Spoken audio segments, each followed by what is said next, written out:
নমস্কার বন্ধুরা, আপনারা সবাই কেমন আছেন? আশা করি ভালো আছেন। আবারও চলে আসলাম নতুন একটা ভিডিওর সাথে। তো বন্ধুরা, আমি আরোহী চলে আসলাম নতুন একটা ভিডিও নিয়ে। তো আপনারা সবাই দেখতে থাকুন, আর দেখে অবশ্যই কমেন্টে জানাবেন যে আপনাদের ভিডিওটি কেমন লাগলো। তো বন্ধুরা, এদিকে দেখতেই পাচ্ছেন আমি উপরে ছাদে চলে এসেছি রান্না করতে। তো বন্ধুরা, এই মুহূর্তে আমাদের অনেকটা পরিমাণে খারাপ পরিস্থিতি যাচ্ছে, গ্যাস বাড়ন্ত। তো তার জন্য গ্যাস কিছুটা বাঁচানোর জন্য আমি উপরে এসে ভাত রান্না করছিলাম, ভাত আর আলু ভাতে।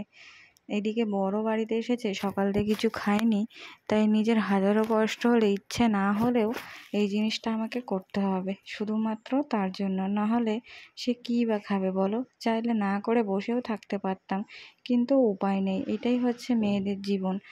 বিয়ে করার পরে নিজের চিন্তা ভাবনা বলে নিজের বলে কিছুই থাকে না, যত চিন্তা সংসার ও স্বামী নিয়ে। কিন্তু তারপরেও দেখো, আজও মেয়েরা তবুও লোকের কাছে কথা শুনতে হয়, ভালো না। তো চলো, ওটা তো লোকের কথা, লোকের মুখ তো আর বন্ধ করা যাবে না। সবসময় নিজে কীরকম, নিজে কী করি সেটার দিকেই ধ্যান দিতে হবে। তো সেটা নিয়েই আছি। তো এদিকে আমি ভাত বসাচ্ছি, আর এদিকে কাঠে জাল দিচ্ছি, পাতা ও কাঠ দিয়ে ভাতটা করছি। আর ওইদিকে হচ্ছে কিছুটা জামা কাপড়ও আছে, সেগুলোও আমাকে মেলতে হবে। আমি এরকমই, জানো তো, যে সব সময়ের জন্য নিজের কাজটাকে বাদ দিয়ে আগে অন্যর কাজগুলো আগে করি। সেজন্য আমি সবসময় পিছিয়ে পড়ি। তো এই জামা কাপড়গুলো আমার আগে ধুয়ে দেওয়া উচিত ছিল, কিন্তু ওইদিকে আবার ভাবছি যে বেলাও বাড়ছে, ঘুম থেকে উঠে তো ভাতও খাবে, খিদেও পেয়েছে। আর আমি প্রথমে জানতামও না যে গ্যাস বাড়ন্ত, পরে গিয়ে বেলার দিকে গিয়ে জানতে পারলাম। তখন নিরুপায়। নিজে যদি বাড়িতে একা থাকতাম তবুও কিছু একটা খেয়ে নিতাম, কিন্তু যেহেতু বর বাড়ি আছে তাহলে তো করতেই হবে। কিন্তু এই গরমের মধ্যে প্রচণ্ড পরিমাণে কষ্ট হচ্ছিল। যখন আগুন ধরে যায় তখন তো বেশ ভালো লাগে যে না, তাড়াতাড়ি হয়ে যায়, কিন্তু যখন আগুন ধরতে চায় না, ধোঁয়ায় ধোয়া, তখন যে কতটা কষ্ট হয়, চোখ দিয়ে জল বেরিয়ে যায়। আশা করি তোমরা যারা কাঠে রান্না করো তারা অবশ্যই জানো। তো চলো, এদিকে আমি জামা কাপড় ধুতে ধুতেও তোমাদের কিছু মনের কথা শেয়ার করে ফেলি। এদিকে জামা কাপড়গুলো ধুচ্ছি, তারপরে আস্তে আস্তে মেলে দেব। আজকে সারাদিনটা কি করলাম না করলাম পুরোটাই তোমাদেরকে শেয়ার করব, যে আজকের দিনটা আমার কীরকম কাটলো। খারাপও না, ভালোও না, এইভাবেই টুকিটাকি আমার জীবন চলছে। আমি যে কাঠে রান্না করছি, ঠিক আছে, বা শ্বশুরবাড়িতে এসে মেশিন চালাচ্ছি, তার এটা নয় যে আমি ভালো নেই। কাজ করলে কখনো খারাপ হয় না, কাজ করলে ভালো হয়। আর এদিকে দেখো, কথা বলতে বলতে একেবারে বিকালে রাতের দিকে চলে এসেছি। যেহেতু গ্যাস বললাম না বাড়ন্ত, তার জন্য বরের ইচ্ছে হয়েছে মাংস খাবে, তার জন্য মাংস করলো। আর এদিকে দেখো, খাওয়া দাওয়া হয়ে গেছে। আমার চুলে না প্রচণ্ড পরিমাণে জট পেকে গেছে, তো ওকে বললাম একটু ছাড়িয়ে দিতে, তা ও ছাড়িয়ে দিচ্ছে। আমি একা একা একদমই পারছিলাম না, তাই ও আমাকে ছাড়িয়ে দিল। আমি নিজেও বুঝে উঠতে পারছি না যে আমার চুল তো কোঁকড়ানো না, স্ট্রেট, তবুও কীভাবে এই জটটা পাকলো। আর জট পাকলে যে কতটা কষ্ট হয়, তো যাদের হয় তারাই জানে। তো এইদিকে দেখো, এখন অনেক কাজ বাকি, কাজের তো শেষ নেই। আর এই মাল করার তাড়নায় তোমার তো সংসারের কাজ বলতে সেরকম কিছু করাই হচ্ছে না। আগে যদিও বা 90% হতো, এখন হয়তো 50% হচ্ছে। তবে যে আমাকে এই মুহূর্তে সাপোর্ট করছে এটাই অনেক, সবাই মিলে আমাকে খুব সাপোর্ট করছে। এদিকে দেখো, কতগুলো জামা কাপড় কেচে দিয়েছিলাম, ওই যে দেখালাম না সকালে, সেইগুলোই এখন এখানে এনে ভাঁজ করছি, ভাঁজ করে জায়গা মতন রেখে দেব। তো তারপরে বরের কাছে বলেছিলাম শুধু মুখ ফুটে যে আমি সেলাই করার জন্য একটা বেঞ্চ হলে ভালো হতো, মাল রাখতে সুবিধা হবে। তো বলতে না বলতেই দেখলাম আধা ঘন্টার মধ্যে একটা বেঞ্চ তৈরি করে নিয়ে চলে আসলো। আর এদিকে দেখো, আমি পরের দিন সকালবেলা কাজ করা শুরু করে দিয়েছি, যেহেতু মালের একটু বলেছে চাপ। আর আমার একটা অভ্যাস খুব খারাপ, কাজের চাপ না হলে আমি একদমই করতে চাই না। যদি দেখি অনেক দিন পরে যাবে, তাহলে ঢিলামো করি। আর আগের কাজ একদমই আমি আগে করি না, যেদিন যাই তার আগের দিন নাকে মুখে করি। ওর জন্যে আমার প্রচণ্ড পরিমাণে টেনশন হয়। এটা হচ্ছে অবশ্যই আমার দোষ, সেটা সবাই জানে, আমার মা ও হাজব্যান্ড জানে।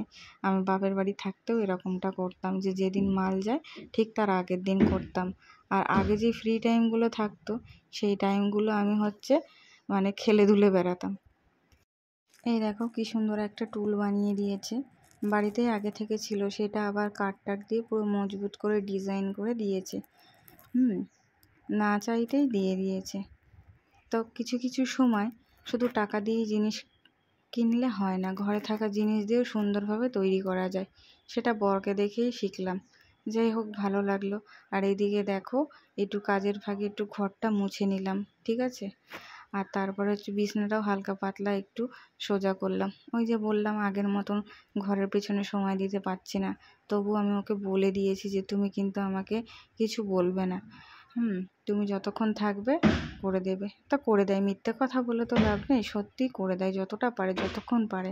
এ দেখো রাত্রে মাল প্রায় কমপ্লিট হয়ে গেছে, আর কিছুটা বাকি। ও কি সুন্দর গুছিয়ে এখানে রেখে দিয়েছে। তারপরে হচ্ছে সব থেকে বড় জিনিস কি জানো, আমি তো যখন কাজ করি তো মন দিয়েই কাজ করি, কি খেলাম না খেলাম খেয়াল থাকে না। ও যতক্ষণ পর্যন্ত ছিল মুখের সামনে এসে জল দিয়ে গেছে টাইম টু টাইম, জানে যে আমি জল খাবো না। এটা ওই বাড়িতে থাকতে করতাম। ও যে আমার জন্য এতটা ভেবে এতটা করছে, আমি সেটা নিয়েই সত্যিই খুব ভালো আছি, যে আমার মুখের সামনে এসে অন্তত জলটা হলেও তো আমাকে দিচ্ছে, বা কখনো খিদে পেলেও খাইয়ে দিচ্ছে। তাই যে আমি যে মেশিন থেকে উঠে করব সেটা আমার করা লাগছে না, ও করে দিচ্ছে। আর বাড়িতে যতক্ষণই টাইম থাকে সঙ্গে সঙ্গে যতটা পারে হেল্প করে দেয়। আর এদিকে দেখো রাত্রেবেলা ও কাজে যাবে, সেজন্য হচ্ছে রান্না করব। তো এতটা খারাপ সময় যাচ্ছে কি বলবো, গ্যাস বাড়ন্ত। আমি তো ভগবানকে বারবার বলছিলাম যে অন্তত যেন ওর খাবারটা অন্তত তৈরি করতে পারি, নাহলে সে কীই বা খাবে। তো ভগবান আমার ডাক শুনেছে। এদিকে দেখো কেটলিতে জল গরম বসিয়ে দিয়েছি, যাতে হচ্ছে ভাতটা খুব তাড়াতাড়ি হয়, অল্প গ্যাস লাগে, বেশি গ্যাস যাতে খরচ না হয়। এবার থেকে ভেবেছি এইভাবেই করব। আর এদিকে দেখো ঘুম ঘুম চোখে আমি তো চলে এসেছি। আর আমি যখনই রান্না করি না কেন ভোর 3টের সময় উঠে ভাবি তাড়াতাড়ি ওকে গুছিয়ে দিয়ে আবার কখন একটু রেস্ট নেব। এদিকে পটল আলুর তরকারি তো রাত্রেই কেটে নিয়েছি। আগের দিনের মতন আজকেও পটল আলুর তরকারিই নিয়ে যাবে। আর এদিকে দেখো চাল ধুয়ে নিয়েছি, এবার এর মধ্যে গরম জলটা দিয়ে গ্যাসে বসিয়ে দেব, যাতে ভাতটাও তাড়াতাড়ি হয় আর বেশি যাতে গ্যাসটাও না পড়ে। এই একটা নতুন টিপস তোমাদের সাথে শেয়ার করলাম, তোমরাও করে দেখো, যারা জানো না তোমাদেরও দেখবে খুব উপকার হবে। তো এই দেখো মানে প্রচণ্ড পরিমাণে ভয়ে ভয়ে ছিলাম। আর এদিকে কাল রাত্রে হচ্ছে তোমার ঘুগনি আর রুটি করা হয়েছিল, সেই ঘুগনিটা কিছুটা রয়ে গেছিলো, সেটাই গরম করছিলাম যে ওকে দেবো বলে সকালের টিফিনে খাবে। আর এদিকে দেখো ভাত আমার মানে ঠান্ডা করার জন্য থালায় বেড়ে রেখেছি। আর এদিকে সোয়াবিন আলুর তরকারিটা কষানো হয়ে গেছে আলু আর পটল দিয়ে, আর সেটা আবার গরম জল দিয়ে আবার এটাকে ফোটাচ্ছি যাতে তাড়াতাড়ি হয়। আজকের রান্নাটা ঠিক এইভাবেই করলাম। আর এদিকে দেখো বরের টিফিন আমার রেডি হয়ে গেছে, পটল আলু দিয়ে সোয়াবিন, আর এদিকে হচ্ছে ঘুগনি, আর হচ্ছে ডিমের অমলেট, আর ভাত আর রুটি। এইটাই হচ্ছে ওর আজকে টিফিনে দিলাম। আর সকালবেলা খালি পেটে যাবে, এর জন্যই হচ্ছে ওকে একটু ছাতু গুলে দিলাম। তো তারপরে ওর ছাতু গুলে দিয়ে খেয়ে দিয়ে ও তো চলে গেল, ঠিক আছে। তারপরে দেখো আমার চোখ মুখের অবস্থা মনে হচ্ছে কতদিন ঘুমাইনি, তাই একটু ঘুমাবো, একটু রেস্ট নেব। ভীষণ পরিমাণে কষ্ট হচ্ছিল। আর তার মধ্যে দিয়ে আমি যে টেনশন থেকে মুক্ত হয়েছি, আমি সেটাই সব থেকে আমার বড় পাওয়া।